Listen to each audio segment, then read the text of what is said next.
Ano? Huwag magtrabaho. Masyado nang nasayang yung oras ko sa'yo. Yung value nung kinikita ko dapat mataas na sa less than 20M na. Kasi halimbawa na nag-work ako sa BPO tas nag-shift ako sa ibang bansa kasi may opportunities doon marami. Ganun na yung value nung nasayang ko. Pero since nananabotahe ka, naggawa ka ng malaking perwisyo yung ginawa mo na nagkaso ka, tas iba yung pinasagot mo, kami yung pinasagot mo, tapos kung ano-ano pa yung pinagawa mo, kung ano-ano pa yung naririnig ko na maaaring totoo, kasi nakakaranas ako ng kakaibang bagay. Dahil sa'yo, nawala lahat yun. Nasira yung buhay ko. Nawala yung pagkakataon ko na mas maaga pa na na umunlad ako. Pero dahil sa'yo, nawala yun. Dahil sa, ewan ko kung may tililing ka ba o dahil naririnig ka nila, nagpaplano kayo na ganito, ganyan.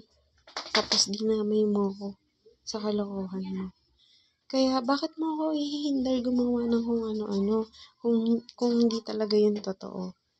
So ano yun? Anong negosyo naman yung inaano mo? Na pinaplat mo ganyan. Yung nabuntis ka tas ako yung papasagutin mo. Iba no? Yung wala kang pinag-aralan pero pinagdidiskitahan mo yung mga professional. Iba na naman, 1 taon na naman yung sasayangin nito. Dahil sinasabotahe ako, dahil naririnig ako.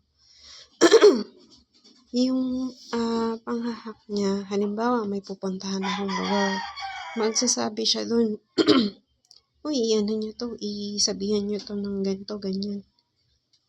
Pasiraan mo to, ganito, ganyan. Alam mo, inasayang ko, marami na. Ilang taon na akong ganito. Sobrang dami nang nasayang ko. Makapal ng mukha na sabihin na wag daw akong gumawa ng Bakit? Wag gumawa? Bakit naman? Why? Kasi nagdadasal ka ng pang